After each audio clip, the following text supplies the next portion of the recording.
Les échos de Zone 31. Dans la cité d'Orate, en l'an 2147, les souvenirs étaient une monnaie plus précieuse que l'or. On les échangeait dans des marchés feutrés, sous des dômes de verre, où les orbes mémoriels brillaient comme des étoiles captives.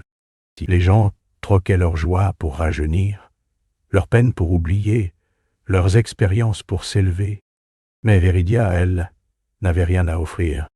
Un accident, disait-on, lui avait arraché son passé, la laissant comme une coquille vide, errant dans une vie sans racines. Assise dans son appartement exigu, Viridia fixait un orbe éteint, ses doigts tremblants en cherchant un écho de ce qu'elle avait perdu. La lumière des néons de la ville filtrait à travers les vitres, peignant son visage d'ombre mouvante. Elle murmurait parfois des bribes de mots sonnants, une sensation mais rien ne revenait. Son cœur, pourtant, hurlait qu'il y avait quelque chose, quelqu'un, à retrouver. Un soir, on frappa à sa porte.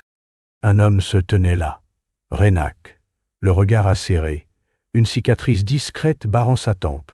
Dans sa main, un orbe illicite, aux reflets interdits, semblait vibrer d'une vie propre. « On dit que tu cherches ton passé, Viridia » lança-t-il sa voix basse comme un secret. Elle hocha la tête, méfiante, mais attirée par l'étrange familiarité de ses yeux. « Je ne rends pas les souvenirs, je les échange » dit-il en s'asseyant sans y être invité. « Mais je connais un endroit. Zone 31. Les archives interdites. Tout ce qui a été vécu y est stocké. » Viridia sentit son pouls accélérer. Zone 31 était une légende, un lieu maudit surveillé par l'œil, une intelligence omnisciente qui traquait les contrevenants. « Pourquoi m'aider » demanda-t-elle. Renak esquissa un sourire énigmatique. « Tu ne sais pas. On disait nous que nous et toi te donner nous. Qu'un se soit en fois que toi veuillez mes chers. Disons que j'ai mes raisons. » Ils partirent à l'aube, glissant dans les bas-fonds d'Orate, où les drones de l'œil bourdonnaient comme des insectes. Point. Renak guidait Viridia à travers des ruelles où l'air sentait le métal et l'oubli. En chemin, ils s'arrêtèrent dans un refuge clandestin. Là, Renak activa l'orbe. « Un échange, dit-il, pour te donner un avant-goût. »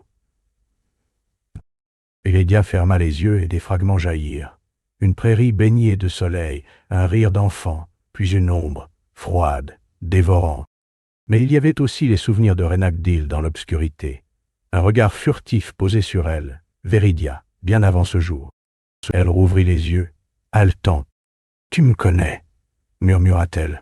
« Depuis quand ?» Il détourna le regard.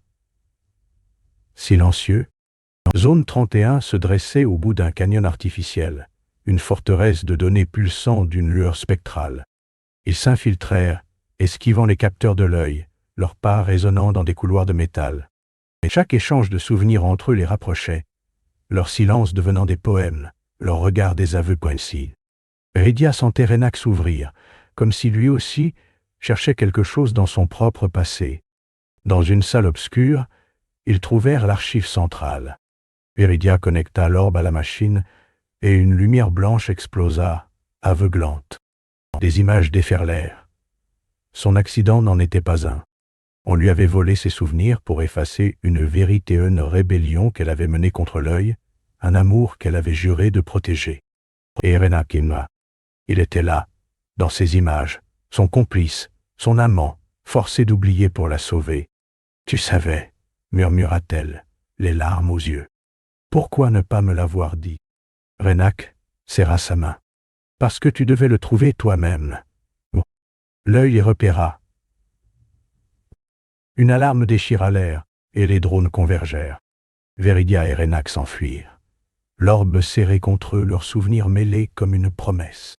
Ils atteignirent une falaise surplombant Orate, la ville scintillant sous un ciel sans étoiles. « On peut tout recommencer, » dit Renak.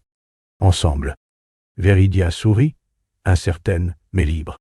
Ils sautèrent dans l'inconnu, laissant derrière eux une vérité à demi révélée, un avenir à écrire.